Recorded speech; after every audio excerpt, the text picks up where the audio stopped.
Osama bin Laden, he's a very smart guy. I spent a lot of time thinking about him, and I nearly got it once. I believe very sincerely that the CIA is correct when they teach and talk about blowback. Blowback does not mean simply the unintended consequences of foreign operations.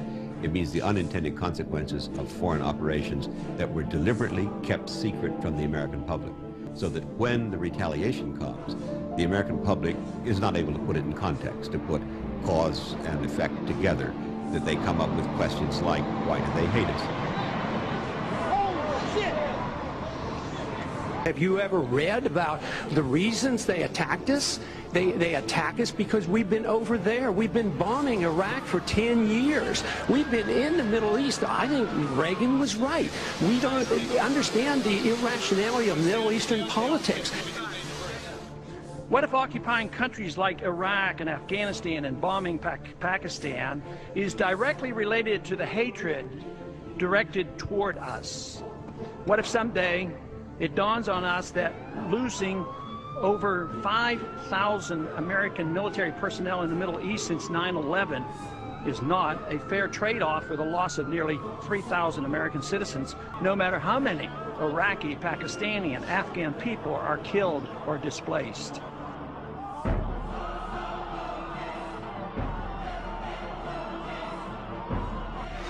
I believe very sincerely that the CIA is correct when they teach and talk about blowback. When we went into Iran in 1953 and installed the Shah, yes, there was blowback. The reaction to that was the taking of our hostages. We think that we can do what we want around the world and not incite hatred, then we have a problem. They don't come here to attack us because we're rich and we're free. They come and they attack us because we're over there. It's such a terrible loss of life. I mean, the smartest thing to do is pull it. And they made that decision to pull. Then we watched the building collapse. What more can you tell us about the Salomon Brothers building and its collapse? So details are very, very sketchy, but New York very much a city still in chaos. The phones are not working properly, the subway lines are not working properly. Just in the last few seconds, another building, building number 7, one of the buildings in support of the World Trade Center towers, has collapsed. Pull it. My close-up inspection, there's no evidence of a plane having crashed anywhere near the Pentagon. The only site is the actual site of the building that's crashed in, and as I said, the only pieces left that you can see are small enough that you could pick up in your hand. There are no large tail sections, wing sections, a fuselage, nothing like that anywhere around, which would indicate that the entire plane crashed into the side of the Pentagon and then caused the side to collapse. Now, even though if you look at the pictures of the Pentagon, you see that the floors have all collapsed. That didn't happen immediately. It wasn't until almost about 45 minutes later. Any large pieces of debris at all? No, there was nothing that you could distinguish that a plane had crashed there. Smoke, fire? Nothing. It was absolutely quiet. It was actually very quiet. Nothing going on down there, no smoke, no fire. Just a couple of people walking around. They look like part of the NTSB crew walking around looking at the pieces. How big would you say that hole was? From my estimates, I would guess it was probably about 20 to 15 feet long and probably about 10 feet long, or 10 feet wide. What could you see on the ground, if anything, other than dirt and ash? And you couldn't see anything. You could just see dirt, ash, and people walking around, broken trees. We think that we can do what we want around the world and not incite hatred, then we have a problem. They don't come here to attack us because we're rich and we're free. They come and they attack us because we're over there. What would we think if we were, if other foreign countries were doing that to us? And let's remember here, the people we are fighting today, we funded 20 years ago. Between 1980 and 1981, a newcomer from Saudi Arabia arrives to join the rebels trying to oust the Soviets, Osama bin Laden. Was President Reagan in partnership with the Congress, led by Democrats? When the Soviet Union invaded Afghanistan, we had this brilliant idea that we were going to come to Pakistan and create a force of mujahideen, equip them with Stinger missiles and everything else to go after the Soviets inside Afghanistan. April 1988 brought victory for the Afghan jihad. Moscow declared it would pull its military forces out of Afghanistan within the next 9 months. They retreated, they lost billions of dollars, and it led to the collapse of the Soviet Union. Then we said, great, goodbye, leaving these trained people who were fanatical in Afghanistan and Pakistan, leaving them well armed, creating a mess, frankly, that at the time we didn't really recognize. We were just so happy to see the Soviet Union fall, and we thought, okay, fine, we're okay now, everything's going to be so much better.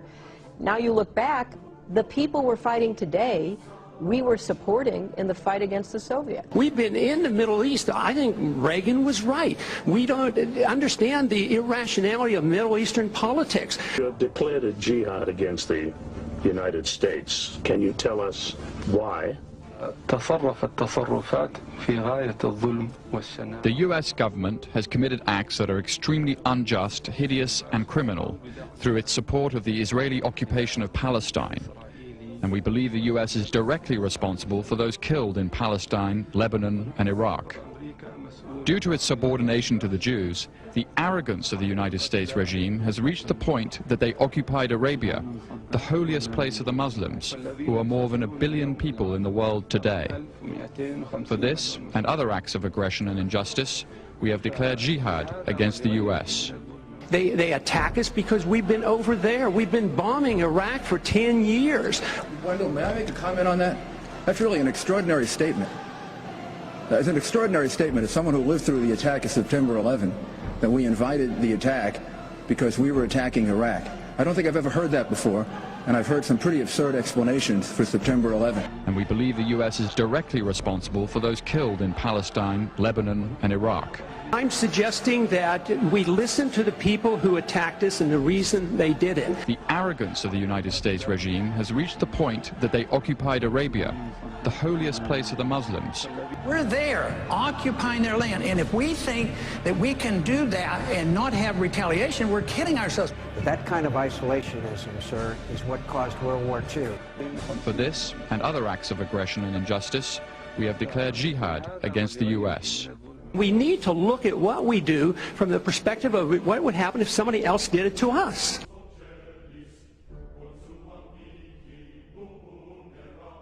We're going to turn now to that surprise mission to Syria for Senator John McCain. He secretly crossed the border into the war zone yesterday to meet with rebels trying to overthrow the Assad regime and build support for arming those fighters. ABC's John Carl has the details from Washington. John, this comes as Europe is lining up behind McCain's campaign for more military aid to the rebels. That's right, George. The European Union has now lifted its arms embargo on Syria. That is the first step towards getting heavy European weapons to the Syrian rebels. McCain crossed over that border with Turkey in great secrecy. He met directly with the top Syrian rebels to make the point that they deserve all the support the United States can give. The Obama administration is still not ready to approve direct military aid arming the rebels. They aren't. They are certainly considering that. That is one of the top options for escalating support. And, George, there's a lot of U.S. aid going to the rebels. It's just not weapons at this point.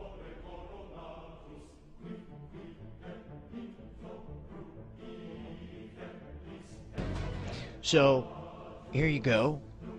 Already, the meeting in the White House over 2 years ago, everyone in the National Security Team recommended arming ISIS. And there you go. So with the additional steps I ordered last month, we're speeding up training of ISIL forces, including volunteers from Sunni tribes in Anbar province. Понимаете, кто там воюет? Там воюют наемники. Ну а кто помогал вооружать людей, которые в Сирии боролись с Асадом-то? Кто создавал благоприятный политический информационный климат? Кто подталкивал поставкам оружия? Вы знаете, что там платят деньги? And here's the thing. We've been funding people who are allied with ISIS. ISIS is stronger because we've been funding Islamic rebels in Syria.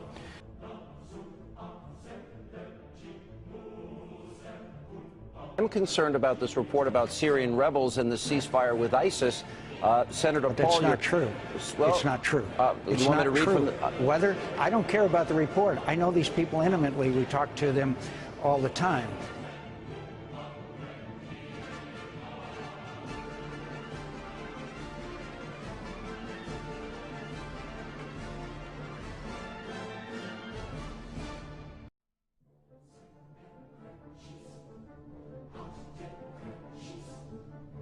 people we're fighting today, we were supporting in the fight against the Soviets. We're speeding up training of ISIL forces.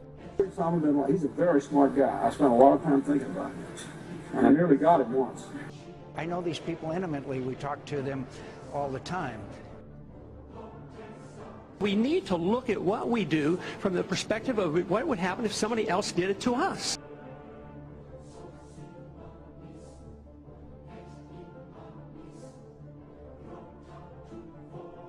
Blowback does not mean simply the unintended consequences of foreign operations. It means the unintended consequences of foreign operations that were deliberately kept secret from the American public.